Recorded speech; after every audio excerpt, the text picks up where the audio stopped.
Hi everyone. Hi. This is our 1 year review. We launched in March 31st of 2024. 2024 and it's already April. So in this video, we're going to be talking about the stuff that we've gone through, what we've learned in the past year of starting our candle business. So let's start in the beginning in November, 2023. we had started Printify, print on demand, and it was a good experience, but it was not the greatest. So we had purchased a candle, and that candle popped. For some reason, the wax came out of the vessel, and I'm like, this is dangerous. From that candle, Sebastian got me a kit for my birthday in December. So the kit that I got him was for his birthday / Christmas, and that was from Amazon. Yes. And the Amazon kit, it was okay. It was for hobbyists. It wasn't like a professional thing. So then Tony ended up finding different candle companies around us, and he found California Candle Supply. And I came back with a slew 1 ounce 1 ounce fragrance fragrance. oils. Yeah. And we tried them. You We came also back with a few things too. You came back with beeswax. I came back with beeswax because I was like, okay, these people are using. And you got soy wax also. Well, because I wanted to. I was like, from all the videos that I saw, they were all using coconut, soy, and I was like, okay, those are the popular ones. And I told Sebastian, what if we did our own formula, which is coconut, soy, and beeswax, using 3 waxes? And this is not something Sebastian wanted to do as a business or side hustle, but And candles, they were never my passion, but starting a business is something I've always wanted to do. So, and I've loved candles. I have a whole drawer, well, not drawer, like a whole, what is like that entry? cabinet or A something. cabinet full of candles. Like I a love hutch. candles, so I don't just collect them, I use them. We're gonna ask each other questions to. I don't know if that matters, but okay. So, okay, quick question for you. If someone told you back then where we'd be now, would you believe them? And you're like, yes, I would, because we worked so hard. I knew this was gonna happen. We work so hard, but if somebody were to tell me this is possible, from all the research that I did, I would. I would. There's a lot of people who are doing candles from home and they have made it successful. They have an income that can replace a job. And you work for yourself, you do your own schedule, but I would believe them. Yeah. If I would have known the struggles and all the challenges that comes with the business, I probably would have got discouraged. To me, personally, if you jump into something, just go with it. Because the thing is that you will learn one thing or another. You'll have an experience. And I personally believe that it's like anything that you go through in life is an experience. So that way you'll be like, oh, I got to experience this. Other people would have not got to experience it. Because there's a lot of turnover where people just give up.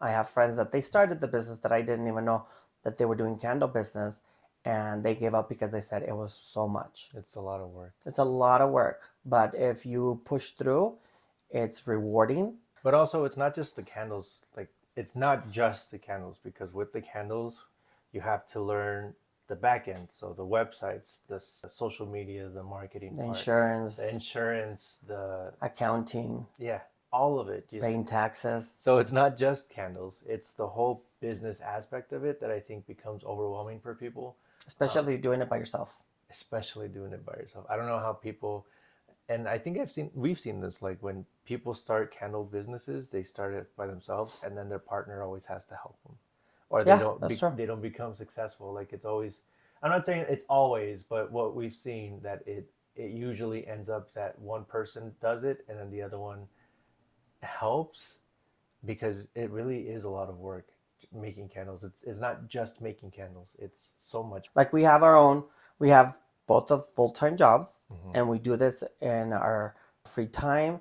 But I mean, it's, if you keep pushing through, it's rewarding. So then we did testing between December, the end of December, and we did testing all the way until March, until we finally got our wax for the jars, the wicks, the formula. And one of the issues, not issues, but kind of an issue, is Tony was really adamant about using 3 waxes.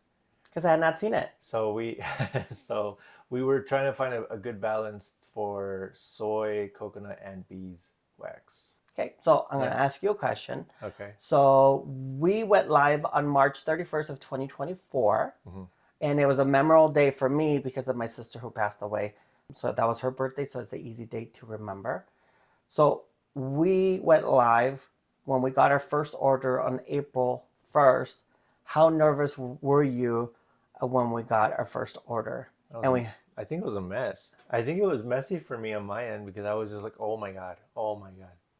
But it was kind of surreal because we worked so hard. You worked so hard for months and months and months, and then when you finally launch, people start buying and stuff. Obviously, it's gonna be all family and friends, which is very supportive because when you first start off, a lot of people don't. Mostly, nobody knows who you are. You have to build rapport with these people, and our family and friends were there to support us, and it was great. I guess, but it was nerve wracking because I'm like, oh my god, the kind of imposter syndrome set in. Like, what if these candles suck? What if they don't like them after all? What if they don't burn right? Or what if we did something wrong? I just I remember. remember you were working and you panicked and you run over here. It's like, oh my gosh, we had another order. So we had to package. It wasn't just one order.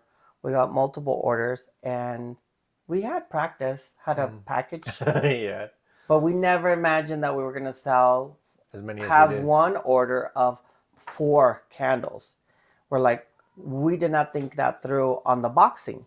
I mean, we only tested certain box for like, oh, To people be buy fair, two. to be fair, Tony was like, we should get bigger boxes in case you order more than one. I was like, no, I don't think anyone's gonna order more than one candle. And then when we launched, somebody bought 4 candles, Well, and 2 people bought 4. oh yeah, 2 people bought 4 candles, and we didn't have boxes for them, so we had to figure it out. We found a box that we had, and we just shipped it in that box. But Thank I mean, we God. learned from that.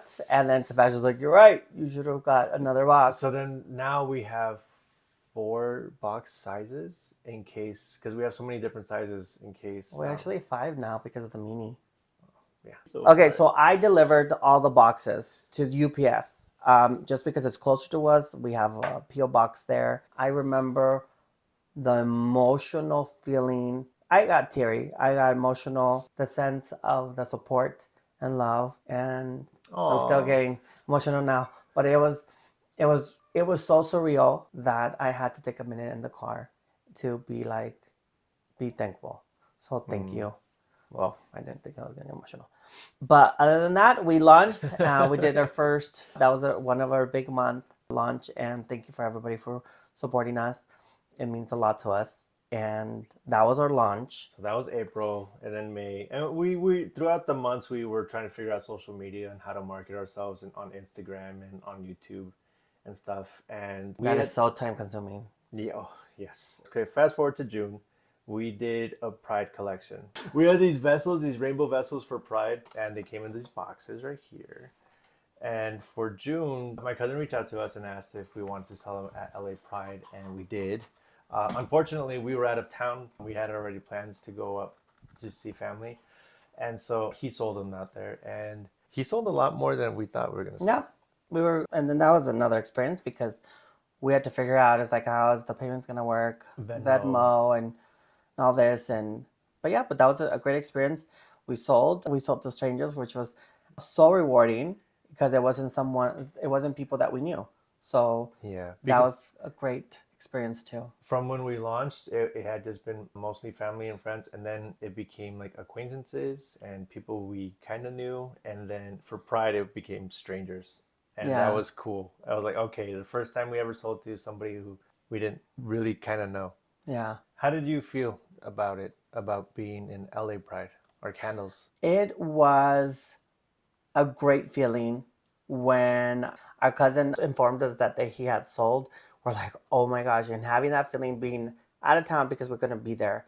And he's all like, hey, he sold another one. It's like, what? Yeah. It was very, I don't know, it was this feeling of gratitude. Yeah. Yeah. In between our testing for the fall and winter collection, our friends reached out to Sebastian about doing a book. Oh yeah. And Sebastian always wanted to illustrate a book. A children's book. And our friends wrote a book. They have a son that loves elevators, and it was a great experience. It's an amazing book. The illustrations beautiful. The storytelling it's great. So if you can, it is available in Amazon and Barnes and Nobles. Oh, it is actually on their website. Do you want to talk about it? Sure. Erica and Mike, towards the beginning of 2024, they reached out to me to see if I was into this, and I immediately said yes. In between the June and September, I was working on this, and this released August, right? Yeah, so I worked on this, and this was kind of a little in-between job. So before we did our fall-winter collection, I worked on this, and it's out now if you're interested. And yeah. That's it. Okay, so back to the candles. So then after that, then like we said, we were juggling to do the fall winter collection. Again, my cousin reached out to us. Ivan, shout out for Ivan. Another cousin. Another cousin. So these opportunities keep coming, so it's great. Yeah. So his company, it's a nonprofit, so they throw a music festival once a year. And they invited us to have a booth there as a vendor. So this was our first actual in-person selling to people. And so we were trying to prepare for that because fall and winter is like the high season for candles. So we were doing our best to bring out a fall collection and a winter collection, something that reminded us of Christmas and Thanksgiving maybe, and all these other things, and just the holidays, right? But also with that, Tony wanted to not only release those fragrances, he wanted to do room sprays. Wanted to do room sprays. And he also wanted to do body sprays at the same time. Body sprays. And mind you, before September, we didn't have any of this done. So for the September festival, which was at the end of September. September 27th. September 27th was the festival. So before then, we wanted to do room sprays, 2 different sizes of body sprays, 6 seasonal candles, and it was overwhelming. On top of also this book. It was a great experience. It was very, very well received at that moment. I did not want to do another event, but it was so much because we had never done an event, and we did this one, and we released so much. But we learned a lot. Oh my gosh. We know what to do and what not to do. Yeah, we learned a lot based off what we did last year. Like, what is something that you would do differently this year when it comes to like seasonal candles? Seasonal, what we learned is that we need to do less. For last fall, winter, we were overzealous. Yes, we did 6 scents for the fall in winter, which is not a good idea. Well, I mean, I don't think it was a bad idea. It was too much. Oh, we also introduced these. We didn't have these until September. The large sizes. So all of this had to be introduced. We did too many, I think. Mm-hmm. So I mean, but I don't think it's just us. I feel like every candle business, I think, would make a little more extra so that, at the end of the year you kind of have too many left. We didn't have too many left though. No, but I mean, it was so much inventory to take, so we decided that when we do our seasonal collection, we decided just to do the medium. Yeah. And the minis. Okay, so we're no longer gonna do the large and the medium. We're gonna do the medium and the mini. So then for the next coming season, we're only gonna do these 2 sizes. That's what we did for spring this year because we don't want to be left with so much inventory. And if we do decide to make more, then we make them in small batches. Yeah, and I mean, we will be introducing some of the hits from last year. Yeah. Fall and winter. We're gonna bring those back. Which was Crisp Morning and Northern Twilight. Yep. Those were our top sellers, so we're gonna bring those back, and then the other ones were not. Last year we felt that we missed out on October for Halloween.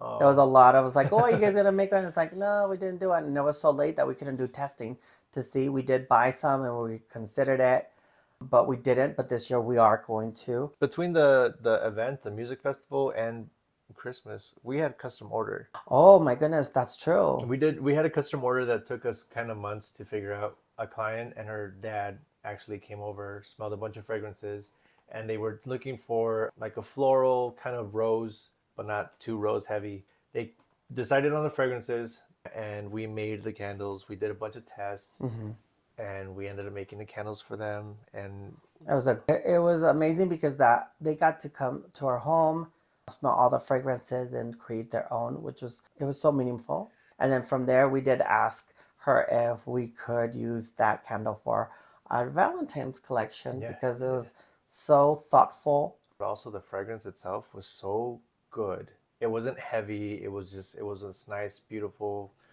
rosy type of It was fragrance. called Love Story, Love story. or it is called Love Story because Yeah. we're keeping it. Yeah, so we ended up we did it for the client, and then we ended up using it for Valentine's Day in our love collection Yep, and then Yeah. that's our next big thing. And so thing, and it was Valentine's, and it was a limited collection, and it was very well received. We actually sold out in a couple of days, 2 3 days. It was like, oh, we need to make some more. So we did make a little bit more, even though there was limited collection. But now we know which ones were great, Yeah. and the mini collection. That's when we introduced the mini, and they sold out really fast. So you Yeah. get a set of four, and on those four, then you pretty much decide it's like, okay, I like this one, this one, this one.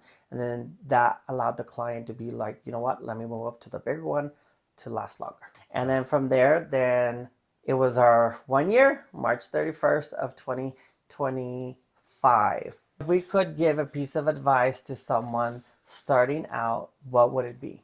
What would you say, Sebastian? advice for me for someone starting on candles: don't give up. I guess. I mean, I know that's like basic. I don't know, like a fortune cookie card, like type of thing. But honestly, like it's work. It's work. Even now, like it's still we're still navigating it. I think a small business or a business in general is always going to be navigating the different climates out there, and so that's what we're doing. If you're going to do something, do it, especially if you enjoy it. Because when you enjoy something, it doesn't feel like it's work. So just know that there's going to be challenges, but as long as you enjoy it and you push yourself to do it, you're going to look back and be like, wow, I did that. So that is our 1 year. We are looking forward to what's coming to 2025, new challenges. Yeah, definitely. We don't know if we were going to keep these vessels just Yeah. because we don't know if we are going to be able to have access to them due to. Things that are going on in the world. And as a business owner, we know that we're going to get affected. Anybody that has a business, it's going to get affected in one way or another. There are going to have to be adjustments that you have to make. The cost of things are already going up, and this is April of 2025. So we know that down the line, if it were to get more difficult, then we will have to make adjustments. Yeah, see what works and what doesn't. You can check our website, alvatorecreative.com. Yeah. Check our Instagram, our Facebook. Sometimes Facebook. I mean, Sebastian has been answering questions on Facebook to the community, so Yeah. we're trying to be more involved. Yeah. There's TikTok, TikTok for now. and We also have the Alotore Garden channel, which is where we share what's going on in our garden. yep. So if you're interested in that, that's there. And also, if you're interested in a children's book that I illustrated, it's currently on Amazon and Barnes and Noble. So Thank you for the support for the 1 year, and looking forward to the years to come. yeah, and if you're interested in watching our other videos, we'll link those too. Okay, And sign up to our newsletter. all of it. Okay, All of it. all the stuffs. Bye. Bye.